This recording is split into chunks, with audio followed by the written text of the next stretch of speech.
Hey everyone, and welcome back to Car Mechanic Simulator 2018, here with a pair of Dodge Challenger RTs, one completely restored, factory original color, other than I did the chameleon paint on it instead of the standard metallics. I think it looks a little bit better. Got a restoration bonus of $13,664 and a total value of $68,000. And it does have the factory 390 horsepower and 501 foot-pound of torque. Now, I was looking over this car, and the performance mods that are available for it are not as much as I would expect it to be. So I have a feeling this is definitely not the 426 Hemi that Dodge and Plymouth and Chrysler ran back in the 60s and 70s. Here's our junkyard car, completely stripped out, ready to go. Ready to be put back together, to be honest with you, and it's not in that great a shape. I did already clean the interior. As you can see, the dashboard's nice and shiny clean. We're definitely doing this episode a little different than I have in the past.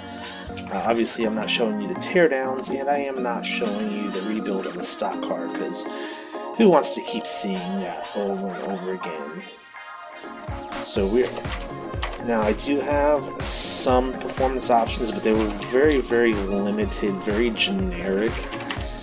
First things we're seeing here, obviously, are the pistons going in. And looking at them, you can you see there that they are not the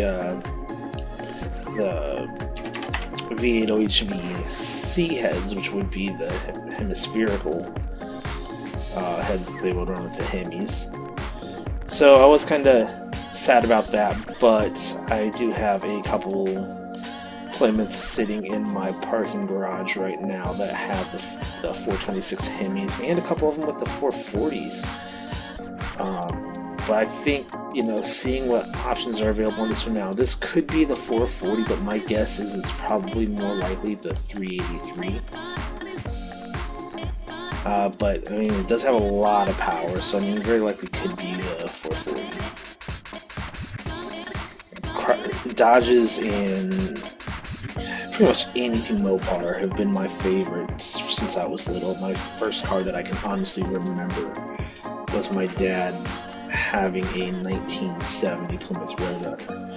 And so the fact that I've got a couple Plymouth Roadrunners in my garage right now that needs restoring has made me absolutely ecstatic, because that has been one of my favorite cars as far back as I can remember. And we finished putting on the performance parts on the back end. We'll just throw the fuel filter on right here since it's real easy, and the coil. Now that we got the bottom half done, we're going to flip the engine around to get better access to the top. And another thing that's sad, like I was saying, the performance options on this engine are not near as grand as I would have expected them to be. I mean, there just wasn't a whole lot. So standard heads, and as you see here, standard headers. There was no real performance variants, performance options out there. It might be because it was I thought I had some push rods. V8 OHV-F. I probably only bought 16 when I bought it instead of 32. Now, I don't know if the lack of performance mods is because the game licensed these vehicles from real manufacturers and therefore just don't have the options, or if there's some other reason for it. Maybe the Hemis are the only ones that have the power options, since the other, they were the V engine back in the day on these Chryslers and Mopar cars. So I really don't know, but I was a little disappointed because I was really hoping to push this monster to a lot of power.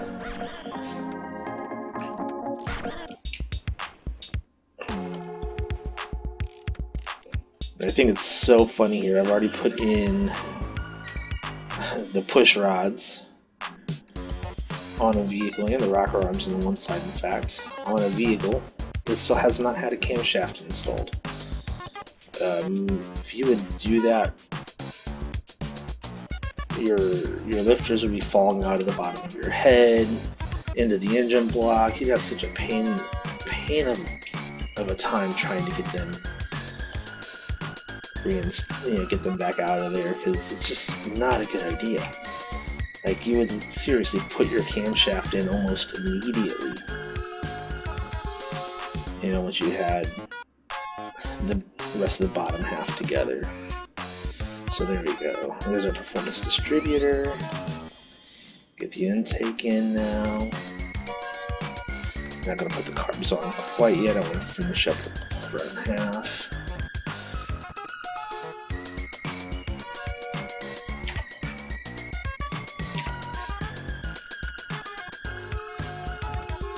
And I do kind of like this orange color on this engine. I mean, it's definitely different than what you see on a lot of other vehicles.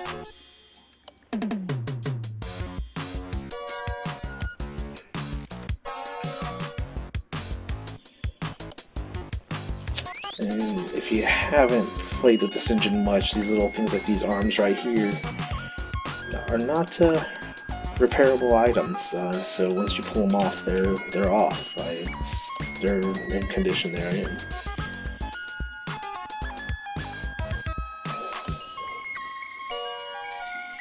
There's our two belts. We'll go ahead and throw the fan on. And let's switch back over here. There we go. Lost my controls. Get the spark plugs put in.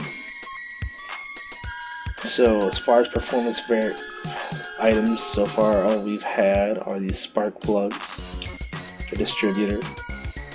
We'll have a distributor rotor, coil, fuel filter. Honestly, I don't even think we have wires. Like this, very few performance options on this car. I think the only thing on the exhaust we have that's a performance as well is just the middle muffler, because it's such a generic part. Both of the front sections of the exhaust are standard. The muffler. Sorry about that. The muffler itself is quite standard. And the good thing is I have pretty much got most of these parts that I had out of either the cars themselves or out of my warehouse. Before I started building these Challengers, I had 4 of them in total. 2 from barn finds and 2 from junkyards.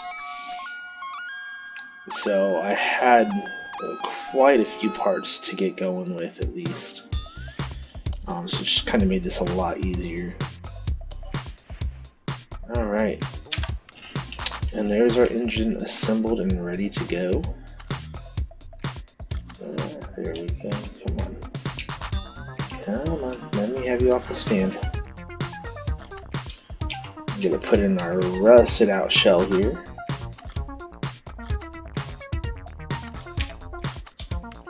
And if I do it right and use the hoist and click the right option, I'll be in good shape. There we go. Get that back out of the way. And another kind of nice thing about this is there was very little parts to disassemble on the engine compartment other than... I left my... Where did my battery go? I'm sure I had one. Alright, give me a second. I'll be right back once I check my warehouse. Alright, and yes, it seems I did throw it in my warehouse for some reason. Why I did that, I have no idea. But there we go, that's back in. I'll get this back up now and start assembling the chassis.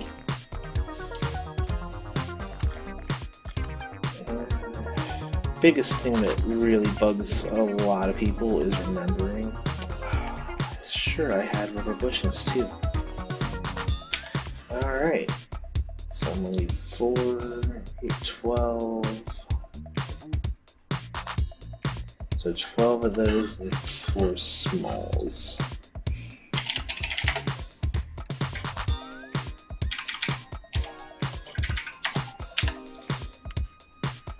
I was certain I had all of those in my inventory. Oh, let's not forget where I was at. Let's get these bushings in.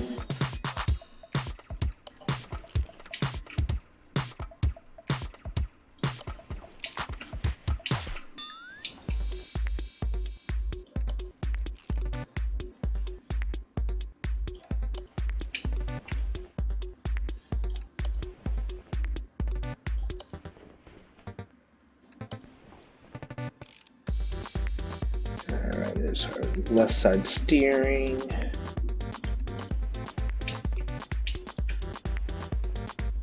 I got the little control arm on.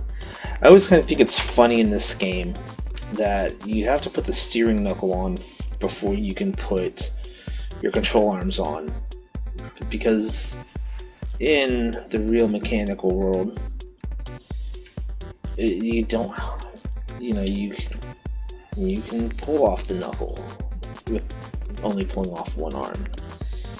It's just absolutely boggles my mind on some of the things in this game that they have you do, and the order of some of the things they have you do.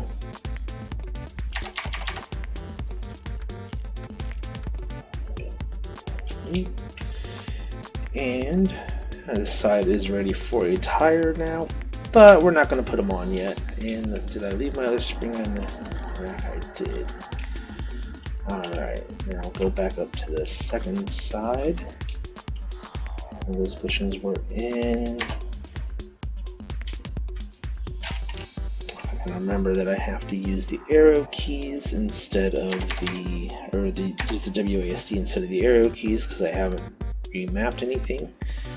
I'd be in much better shape right now. I kind of forget that.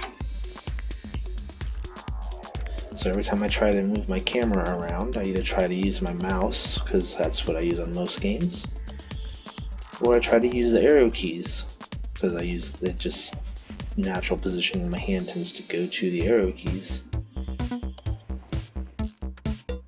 Alright, there is that. So the side's looking good so far. Don't think there's anything else left behind there to do. Get the bearing in. Get the wonderful hubcap in, which it surprises me that those little caps are not repairable. I don't know how many of those things I've had to buy over the years. And it just absolutely boggles my mind that they're like that. So start working on some of these exhaust pipes down here real quick. And you see they're just absolutely standard, nothing fancy. I do have a nice transmission though. This one I did not have to buy from the shop. I had one in my warehouse, which made me very, very happy. I've noticed when I go to junkyards, I tend to find a lot of performance transmissions, like by far more than any other single item is performance trans as far as performance parts go.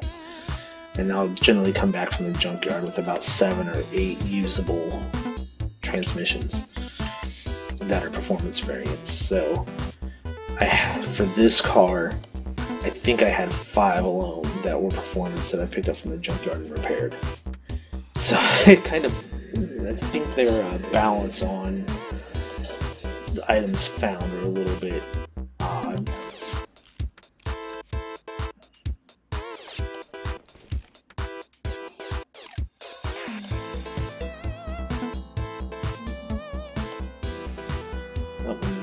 A second ago when I popped that fuel filter in, or fuel pump in there, that was the last of the performance items available for this car. There's absolutely nothing. Like, there was nothing. I think it would be really cool if the game would add in performance brake systems, as well as modifiable suspension items, adjustable shock tensions, adjustable shock rates, I should say, spring rates, spring heights. I think a lot of that kind of stuff would be really nice in this game. Give you a little more to play around with.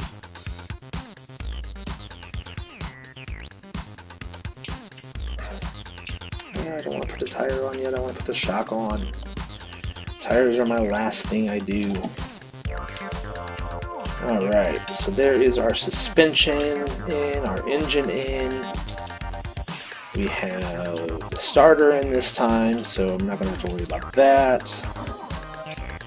We're going to do what I forgot to do on the other car and add some oil.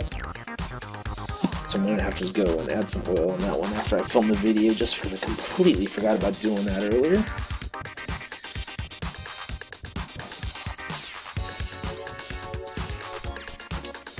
And generally I don't check the dipstick because I've learned the timing for that. But every time, I'm right there at the top of the hash marks by the max mark. Every single time. It's gotten really easy to time it out. You know, I thought at first it was going to be, oh, well, how much do I put in? How much do I need to add? How much am I going to put too much in? And it became extremely easy to determine what was what. All the body parts I have as well were, except for the lights and the windows, were salvaged items. I do have some really good condition Challenger salvaged items in there, so I may build a complete junkyard restore off of one.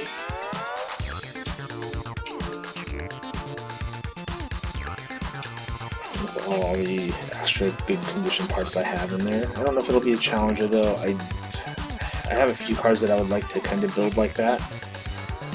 So we'll just have to see what I find parts on as I go. And on this one I do have some custom tags. With some nice green Kingdom of Kabuto with the 383 V8. And the reason I put the 383 V8 on there is because I really don't think it's a 440. But when I build the 440 Plymouth that I have, I'll know a little bit better. So there we have everything assembled on the body. Ooh, no, welder's over here. Yeah, that moved the second lift. Clean up this wonderful rusty body. Now, I wasn't thinking white initially when I put that green tag on there. I kind of had another color I wanted to go with. That does look really good in that white though. So let's go see what it, we'll go throw it in the paint booth in a second and see which looks better to me. But we will now get my tires on. Didn't go too crazy on the front. The factory was a 225 60 15. Went with a kind of the torque thrust style Krager SS on here, or the Krager SS, or the American Racing torque thrust style wheel on the front. Well, actually I did it on front and rear. Didn't go too big on the tire, just a little bit of an upgrade, 18-inch wheel. But on the rear, we went a bit fat. Not terribly, 275 35 18s. I'm hoping they're gonna look really nice and, oh gosh, they do. They look nice and big under that back end. I was thinking I might have needed to go a bit larger, maybe like a 305 to really make it look really nice. But I think that 275 does it very good justice.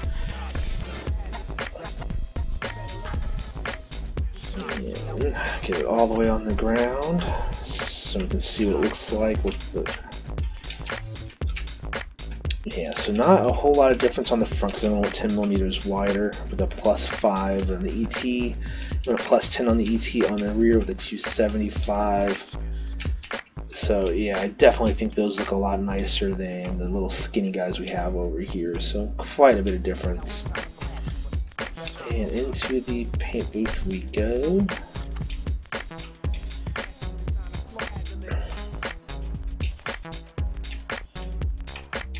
Yeah, so that white, I do like that white. It's really bright though.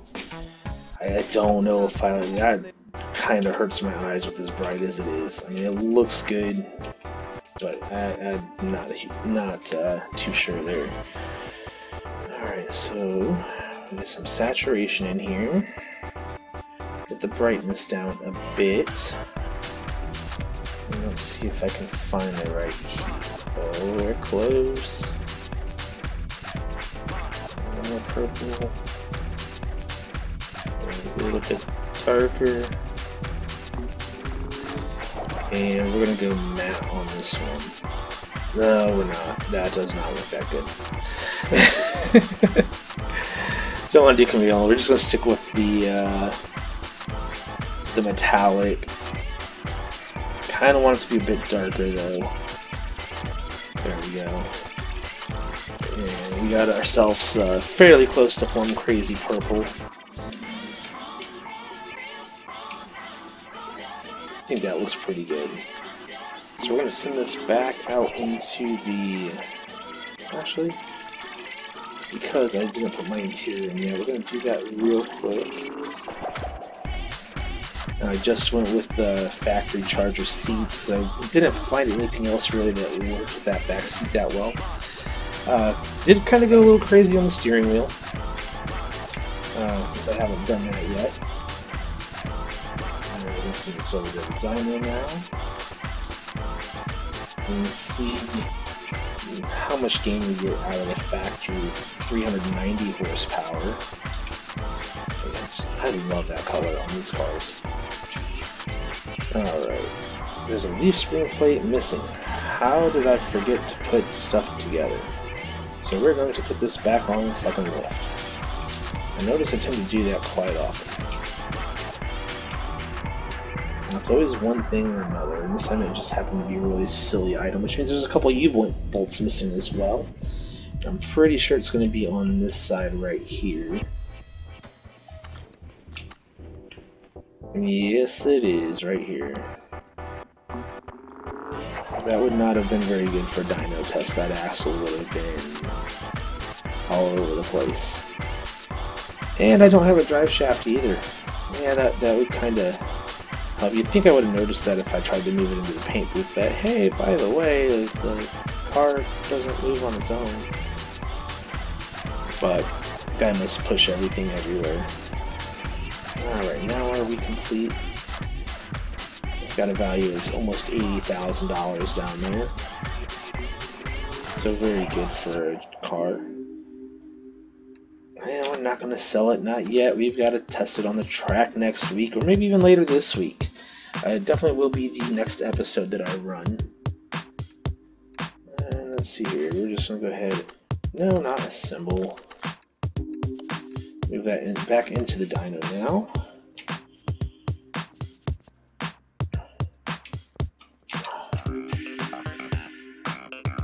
Yes, we are going to do the dyno test.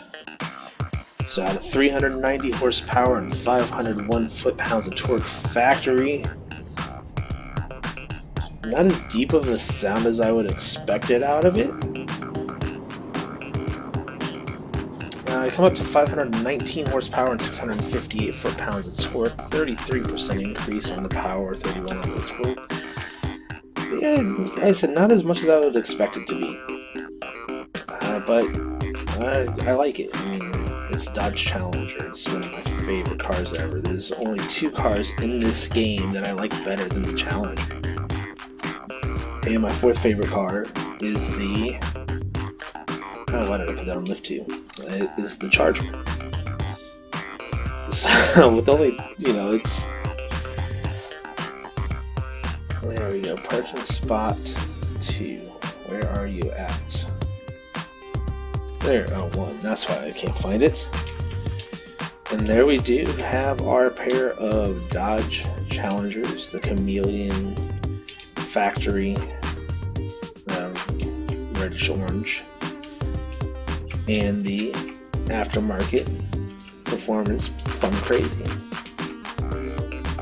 And we will catch you guys back maybe next week, maybe later this week, when I throw both of these cars along with the Sakura GT20s, the Salem Flamos, the Bolt Roulette, and the Mazda RX-3, all on the track. I've got a couple tracks to use. I've downloaded some workshop ones, so we're going to see who's going to put up some better numbers.